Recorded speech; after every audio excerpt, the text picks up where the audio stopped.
Hello, and welcome to Not Too Shabby, the Chimney Corners Camp podcast, featuring camp directors Shannon Donovan-Monty and Abbot Pittman.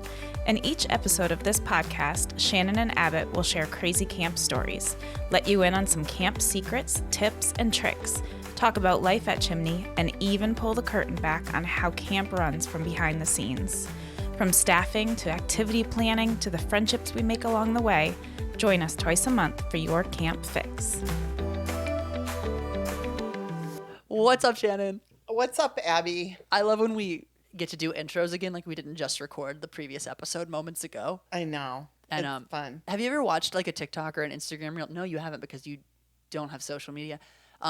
What's very common now is podcasters actually taking videos of themselves talking. Yeah. So they're like sitting in their chairs or sitting on the couch, and you can see them like actually making the podcast. My favorite thing about the last episode is that you didn't look at me like once. You stared at that pole the entire time. It's Why? So, for the listening public, I am trying very hard not to touch the microphone because I always get accused of making a lot of peripheral noise. But You're so still. But the problem is in order to face the microphone the right way, I have to face away from Abby. Okay, so I have to tell you this before we get into our topic today is my sibling made a joke about my podcast at dinner the other night with my mom because my mom was in town. And my mom went, "You have a podcast?" Oh. I forgot to tell my mom. She was like, "What's it about?" I was like, It's about camp. You probably don't want to listen to it." She's like, "What don't you do?" It's so funny to tell people I have a podcast because like there's a stereotype about like basic white men like myself. Yes. Having a podcast and having nothing to talk about. Like not everybody should have a podcast kind of joke. Right. We should definitely have a podcast. Just to be clear, you and I we're hilarious. We are, and we have a lot to talk about. We have a lot to talk about. So it was just very funny that my mom didn't know. I guess I forgot to tell her. Well, now that you said it, I don't think I've told my parents. Yes, you have, because your Have I? mother accused me of editing out That's narrative. right. That's right. So I she's going to forgot. listen to this now. And just like our last episode where you just forget stuff, so easy to gaslight. I am very easy to gaslight. It's terrible. Now everybody knows. Oh my gosh. Well, Shannon, you just came back from Tejas. I did. That's true. You had to think about it for a second. Okay, got it. Texas. Got it. Yeah, San Antonio. Oh yeah, what were you doing there? I've never spent any time in Texas except once in the Dallas airport. So I've also been to the Dallas airport. yeah, It was fine. San Antonio has that lake through it, like canals. yeah. Unfortunately I didn't explore the city very much, but it was really exciting to be there. I was right by the Alamo. And I'm laughing because I thought I'm like, oh, look, everybody, it's the Alamo. And I pointed at it. It was not the Alamo. And then honestly, I think we were a block from the Alamo. I guess I didn't see it. Hey, so I have no idea what the Alamo is. Oh, And I'm at the age where it's too late. Like I can't. it's too late. Yeah, I would explain it, but it's too too late. late. You know, if it had been like maybe 6 months ago, it would have been just in time. But it's too late to tell you. I think there's like there's a bunch of movies about it. Yeah. You don't know what it is either. I sort of do. Just admit you don't know what the Alamo is. I think there was You a don't standoff know. like of Americans against the Mexican army. They did not win. It was America or Mexico? America didn't. It was like Davy Crockett and Is that true? Yes. I Yeah, okay. We're both showing that we don't know our Texas history. And why? I've never even barely been in that state. You've so only been to I the don't know airport. like how I'm expected to know its history. I mean, you're It's supposed to remember definitely the important. Alamo. It has some. Yes. It's like a whole thing. Anyway, you were in San Antonio Yes. and you were there for fun? No. Oh. But it was fun. But I wasn't there. What were you doing there? To have fun. So I'm part of something called the TLC, the Thought Leader Cohort. This is actually part of the YMCA movement. Okay. Where the Y just does all kinds of different work. And so once a year, there's different groups working on different initiatives and projects. Right. Which one are you in? I'm in overnight camping, which That tracks. right, makes sense. Yeah. What's so exciting is you get to see all the stuff that the Y does, and it for me, it makes me really proud to be a part of that. Yeah. There's the things you expect, like aquatics, and they have a special teen programming. Before and after school. Yeah, that sort of thing. They have a really strong anti-hunger Oh, cool. section where people really work hard to make sure that people have food. They mobilize donations of food during disasters like some of the hurricanes, during the flooding in down south. Yeah, North Carolina. Yeah, they mobilized really quickly, got resources down there. So Wow. and we were really lucky. We actually got paired up with the anti-hunger group to do some sort of collaborative big thinking I didn't know that even was a topic. That we covered.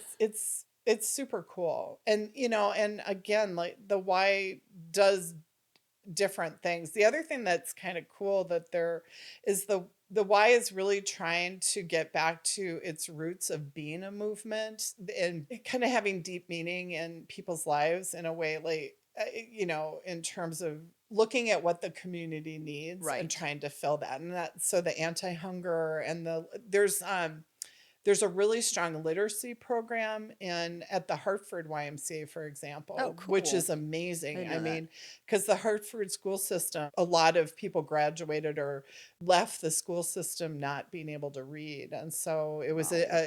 and that's what I always think is so cool about the Y is it sees what the need is in the community and it works to match that. And so I know you and I both really like the international work of the Y because when you go to Ys in other countries, you see these amazing initiatives that are really based on what their community needs. Oh, yeah, absolutely. And they do a lot of different things too. Again, depending, it's not just gym and swim. No. And you had kind of mentioned, like, we were talking about this earlier, that like in the 80s, you think the Y kind of started really building these gyms and swims and moving Yeah. away from the idea of being a social program and a movement. Yeah, because it early on it was very much like, what does our community need? Right. How do we match that need? Now, it was a need that people get fit, Yeah.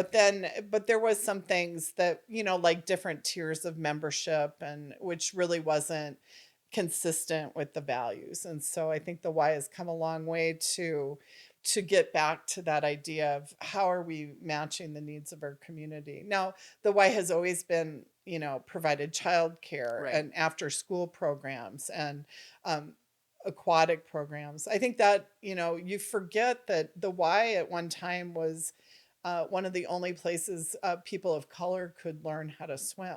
Yeah, there's been like a real disparity and like a generational disparity with people of color and access to aquatics and swimming, and the Y was one of those very first sort of institutions that actually offered that. And the Y actually had a couple of, like, they had a Native American branch, they had a branch just for Black folks and Asian Americans, and that was like in Yep. the 1870s, which is crazy early because like the civil rights movement was like 1960s. Yep. No, that's true. And actually, something I wasn't as aware, although I should have been. They were telling me Camp Coniston, for example, had girls at the turn of the century, like Wow. 1916 or something. Now, Chimney had girls, but we were a private camp in 1931. But they were already incorporating girls into programs.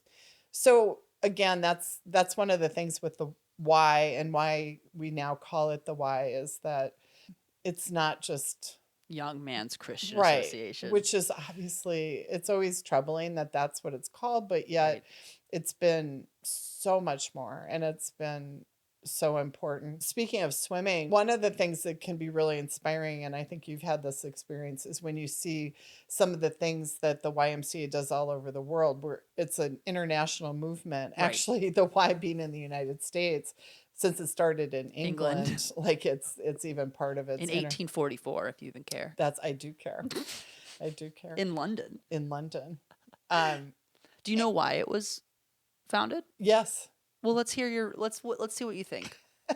In London in 1844, why did they found the YMCA? So, due to industrialization, a lot of people were moving into the cities because for jobs. Right. And whereas they had had family supports on their farms and in rural areas, when they got to the city, a lot of people were kind of lost because they had no connections and they were losing their way. And there's obviously in a city, there was lots of temptations, I guess, or things that just really got people off track. So the Y offered a place to live and Bible study, and it was quite religious. Right. But I think what religion was at that time was kind of a unifying, way to stay It's a community. healthy. It was a Right. community, shared values, and that's what the Y's always tried to be about, is not about, saying that you need to be one religion, but just that let's follow principles of how we treat each other, how we act, like how we conduct ourselves. And Right.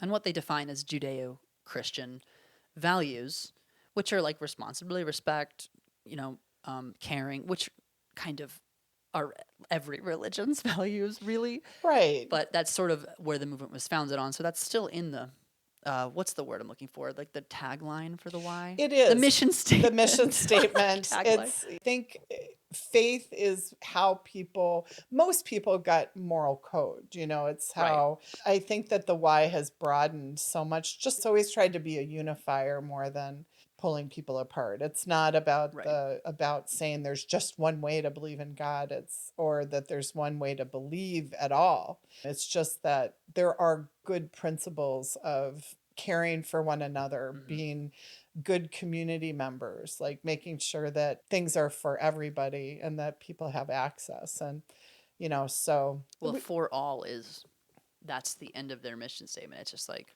put Judeo-Christian principles into practice through healthy mind, body, and spirit for all. right. And that's my biggest takeaway from the mission statement, I think, is that, like, period, full stop, for all. Yes. In my life, I think I've gone this way where you get really caught up in the words and the nuance of it all. the nuance. And, is it not for women? Is it not for people of different faiths? Is it not for people who don't have faith? Or young people? Is it old only people? for young people? But even though the name isn't as representative, what the work it does is so amazing. And I mean, it's been a huge part of my life since the very beginning. I mean, it was a place where, as a kid, I grew up in the 70s, and it really did give me a place to belong. Camp, I think, kept me healthy. I actually worked for a Y youth group when I was quite young. And oh, cool. I didn't know that. Yeah, and I think it was at a time where I was getting into some things that weren't super healthy, and I think it really helped me a lot. It helped me be a much healthier human being and think about somebody other than myself. That is huge. And you'd kind of mentioned earlier, like, we were talking about the international concept of the Y. Obviously, the YMCA in the United States is an international branch, like you said, of the Y, because it's an English organization. Although the Y is not very big in England. I did pass the original Y last time I was in London, which was cool. Totally different branding. Yep. I don't know what they do there, but you and I have been to Chile. We've seen the Y in Chile. Yes. You've seen the Y anywhere any other countries? Well, I was just thinking about when I worked for the Hartford Y, when I was at Camp Jewel, we had a partnership with the Dominican Republic Oh, Y. cool. And I got to go on a service trip down there. And I'll tell you, I think the international work that I've seen has been some of the most inspirational, like sure. the thing that makes me maybe the most proud to be a part of the Y. Because down in the Dominican Republic, they work really hard. They have a program, for example, where children who are homeless, who are on the streets, they have programs to help them learn jobs, learn how to care for themselves, how to be safe. Oh, cool. When I went to visit, some of the kids did shoe shining as a way to earn money, which was happening all over the place, but they put the Y stamp on it. So what people knew, that if they supported those kids, the Y was helping them save their money. They were helping them get food. They were protecting them from Oh, some of wow. the like exposure. The other really cool thing, and going back to the Y and aquatics, is that in the Dominican Republic, they bring a lot of people from Haiti there to cut sugar cane, and they get very isolated. A lot of Haitians didn't know how to swim, which made it very frightening given that they lived on an island, that they Oh, were yeah. near the ocean. It was really unsafe. So the Dominican YMCA was helping folks, people who had immigrated from Haiti, just to get resources, to gain skills, to look out for them because they were very exploited in the DR. Oh, that's really cool. Yeah. I love that. I love when Ys like reach out to other communities that you would otherwise not really expect when you think of the Y. Although that's obviously changed because the Y is for all.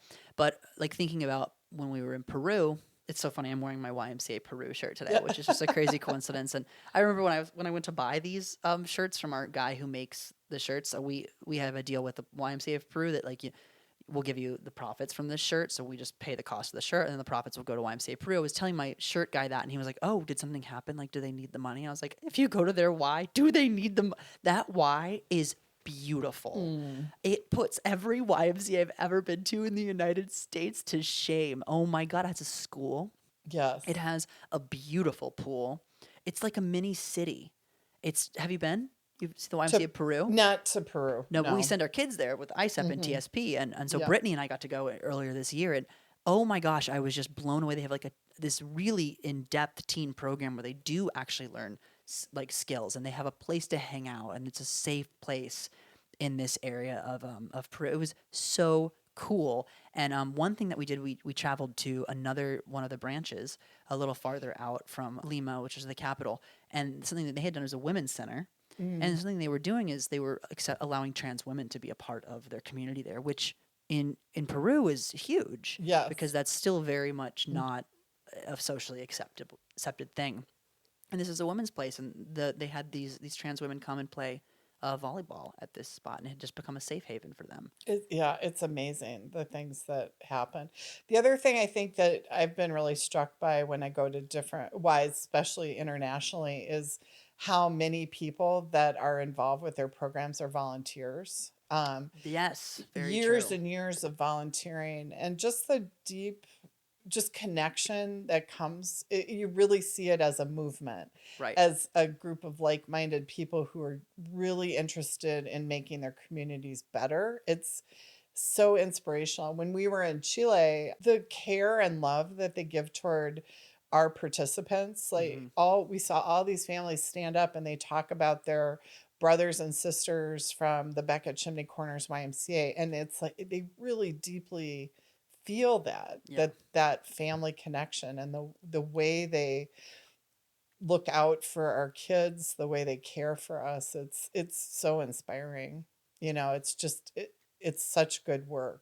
It really is. And I think the Y at its best is bringing people together and helping people just live better lives through community. And I think now, especially, I'm really excited because I feel like now the Y is really looking at themselves and who they want to be. And you learned this in Texas. Yes, and I was re-inspired by what I heard in terms of getting back to the movement of the YMCA and just all the ways that the Y can support people in living better lives through education and childcare and connecting communities. And I love that you got to go to this and you really got to spend time like hearing more about the movement and what's happening next and sort of the rebrand. And on the rebrand note, we did start putting the Y logo pretty prominently on our merchandise this last year. So I thought it would be wise to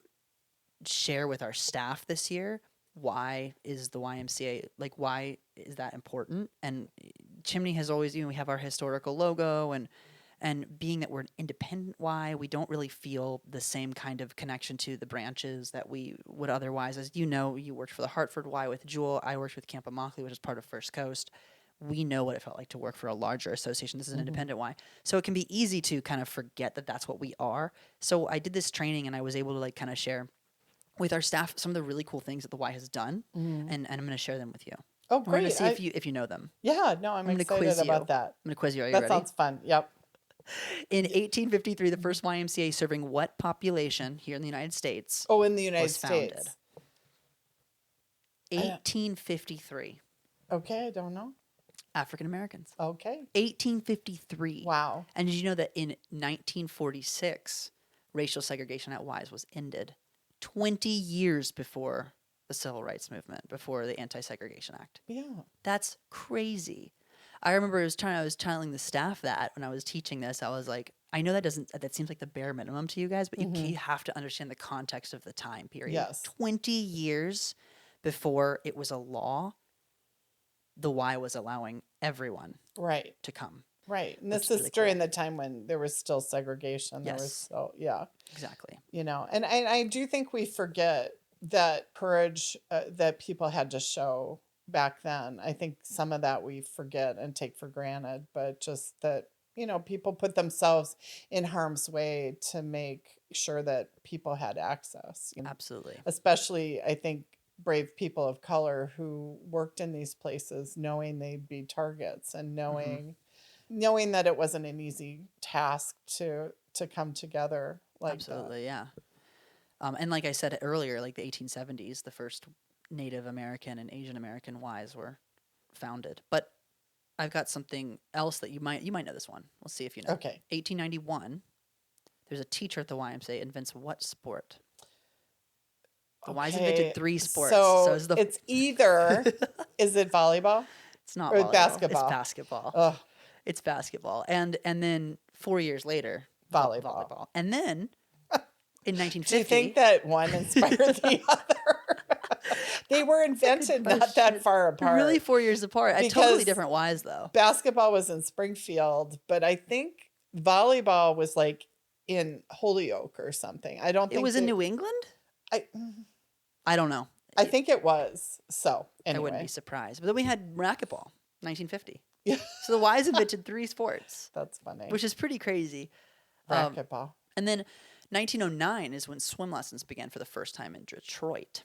That's the first time the Y started opening their doors to swim lessons. Yeah, and that honestly, that's it seems like a little thing that we take for granted, but you forget being able to swim is a big deal, and being cut off from learning that skill is, you know, it really puts people in danger. Absolutely. So I think that sometimes at camp, I think people wonder, well, why do you make people take swim lessons? And it is, you don't realize, but it's such a critical life skill. For sure. And especially when we know that many marginalized people were excluded from being able to access public pools and find safe ways to swim, I think we can be proud that the Y made that a priority, because it is a big deal. And they continue to do that with aquatic safety. It's still a huge part of what the Y does. So yeah, whenever people ask me, like they're like, oh, my camper has to take some lessons if they're not a strong swimmer. I'm like, that is the philosophy of our Y. We truly believe in that. Yeah, that's what we're here to do. A big part of what we're here to do. Yeah. I mean, I learned to swim at the Y. I did too. Yeah. And I bet a lot of people out there, a lot of parents did too. And it is a good and important life skill to have. It really is. But those are my fun, brief history of the Y facts. Did I miss anything? No, just that one of the things that I've really enjoyed in my professional development is that the work that the Y's been doing for a really long time on equity and inclusion. From years and years ago, I was able to take trainings and have really meaningful dialogue with other Y professionals about, you know, about what we could do to just make the space more inclusive. And it's something that the Y's and cities have been really good at forever. Like you said, like they've been including people way longer. And I think camping always has lagged behind because it's in terms of access and things like because that. in a lot of ways, a lot of people think of it as a luxury. It is, And it is, yeah. yeah. And we have to continue to challenge ourselves to make sure that we keep after making it inclusive space. Absolutely, yeah. And that's a big, we rolled out tiered pricing 3 years ago, which is huge. And as a Y, we are able to offer camperships, which is, again, an amazing thing that we get to do. And something that I found that when I would go to camp fairs and I'd wear my YMCA shirt, people would stop just to be like, oh, you're a YMCA camp. Like, there is a lot to be said for how cool this organization is and what it has done for many, many people. Yeah, and it's fundamental to who we are. And I know that sometimes, we think it's not cool or it's not, but there's a lot to be proud of. And I think the Y has made a big difference in a lot of people's lives, between helping kids learn how to swim to just giving access where access wasn't available.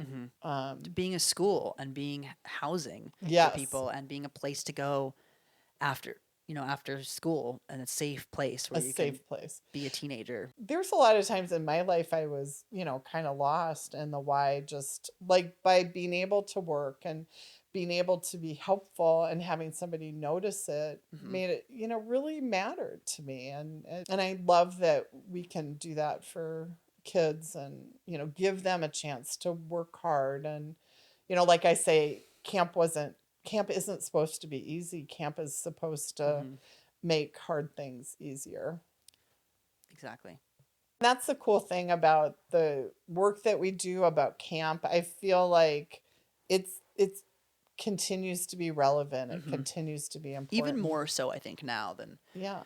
than before. I think camp is becoming more relevant because we're getting so sucked into our phones. We're getting so sucked into, like, the culture of not being perceived and not being cringe, which I could go on and on about because you know how I feel about that. But camp just allows you to be authentically yourself and do something difficult. And at the Y, it's for all and every kind of person who wants to come through these gates, of which we have 2 that we never close,